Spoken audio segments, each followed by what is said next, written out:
4 pi epsilon naught into Q बटा are plus L का whole square. अब देखिए बुआड़े दोनों में क्या होता है, जो 1/4 पाई एप्सिलॉन नॉट और 1/4 पाई एप्सिलॉन नॉट कॉमन है तो हो जाएगा 1/4 पाई एप्सिलॉन नॉट कॉमन क्यू बटा आर माइनस एल का होल स्क्वायर माइनस क्यू बटा आर प्लस एल का होल स्क्वायर। अब देखिए क्यू को भी दोनों में कॉमन ले लीजिए तो हो जाएगा क्यू बटा 4 pi epsilon naught into 1/r minus L का whole square minus 1/r plus L का होल स्क्वायर। अब इसको आपको अगर यहाँ से अलजेब्रिक फॉर्म अगर आता होगा तो बनाएंगे क्यू बटा 4 पाई एप्सिलॉन नॉट इनटू 1। अब देखिए यहाँ पे भिन्न का घटाव करेंगे, लेकिन a माइनस बी का whole square into A plus B का होल स्क्वायर का फॉर्मूला होता है a square minus B square, ये हो जाएगा R square minus L square का होल स्क्वायर। और यहाँ पे हो जाएगा इसे हो जाएगा तो बचेगा आर प्लस एल का whole square minus R minus L का होल स्क्वायर। इधर लिख देंगे चूंकि A square A minus B का square into A plus B का स्क्वायर बराबर होता है A square minus B square का होल स्क्वायर। ये फॉर्मूला है अलजेब्रिक फॉर्म का, जैसा कि आप सभी को पढ़ाया भी गया था। अब यहाँ पर देखते हैं इसका कैलकुलेशन करेंगे बाबू अगारी। ये हो जाएगा q बटा 4 pi epsilon naught into a plus B का होल स्क्वायर आर स्क्वायर जोड़ एल स्क्वायर जोड़ 2rl माइनस का चिन्ह तो माइनस में a माइनस बी का whole square r square plus L square minus 2rl। अब बटा में are square minus L square का होल स्क्वायर इधर लिख देंगे छोटी क्वेश्चन में, चूंकि a प्लस बी का whole square a square plus b square plus 2ab और a माइनस बी का होल स्क्वायर बराबर a square plus b square plus minus 2ab। अब यहाँ से तुम लोगों को बनाना आसान हो जाएगा। देखिए भिन्न का जोड़ आना, यहाँ पर भिन्न का घटाव आना दोनों जरूरी था।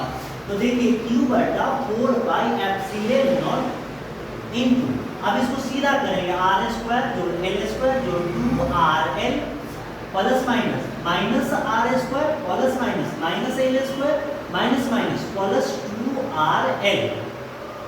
अब बटा में हो जाएगा R square minus L square का होल स्क्वायर। बहुवर माइनस से माइनस माइनस आर स्क्वायर से प्लस आर स्क्वायर मिले, अब माइनस एल स्क्वायर से प्लस एल स्क्वायर के तो बचलेगा 2rl अजोड़ 2rl। तब बाबू ने ये हो जाएगा q बटा 4 pi epsilon naught into 4rl अब बटा में are square minus L square का होल स्क्वायर। अब यहाँ पर एक लाइन लिखे गए है, उससे पहले की तरफ कि हम एक तोड़ देंगे q को अंदर ले जाते तो 1/4 पाई एप्सिलॉन नॉट q को अंदर ले चलेंगे 2r into q into 2a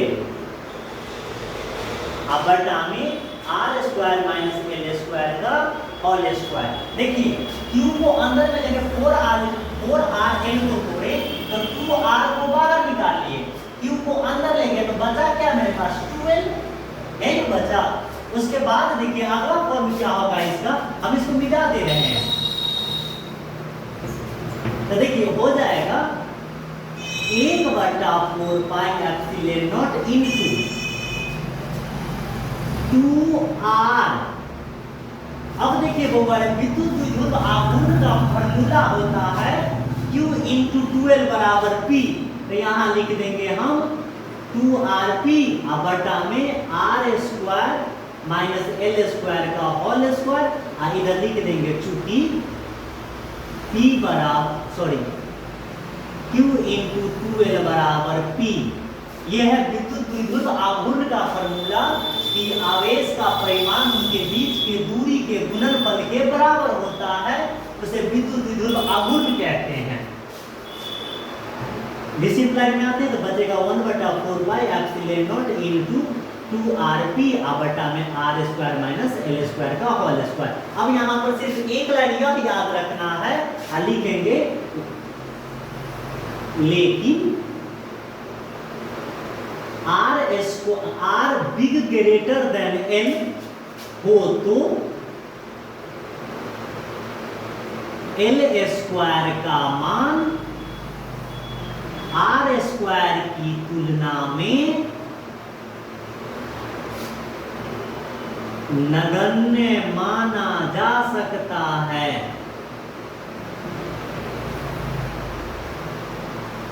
नगण्य माना जा सकता है।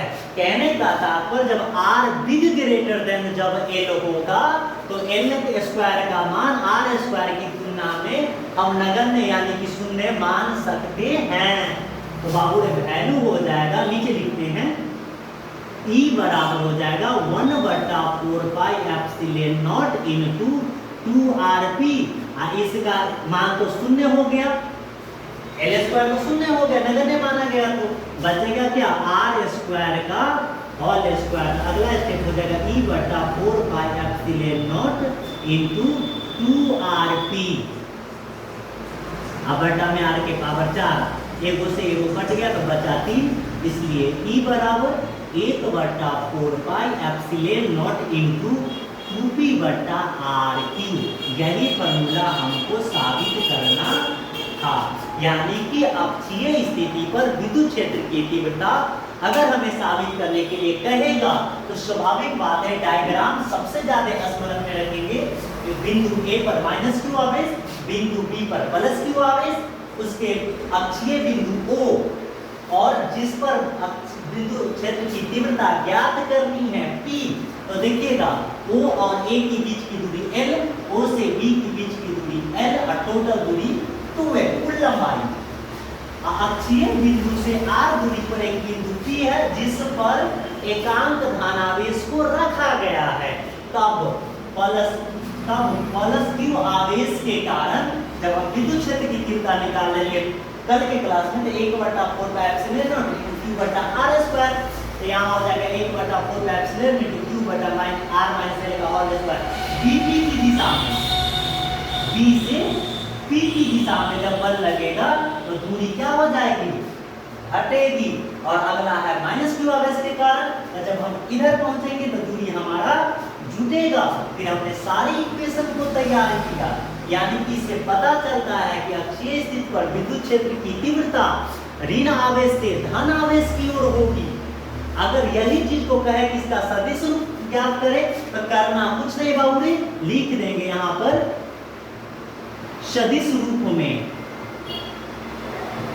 तो सदिश रूप में हो जाएगा तो सीधे हो जाएगा E वेक्टर बराबर 1/4 पाई epsilon naught into 2p vector बटा में r, और आपको मिल जाएंगे 5 नंबर। ये जितने भी चीज आप देख रहे हैं विद्युत विध्रुव आघूर्ण के कारण अक्षीय स्थिति पर विद्युत क्षेत्र की तीव्रता ज्ञात करना, इसको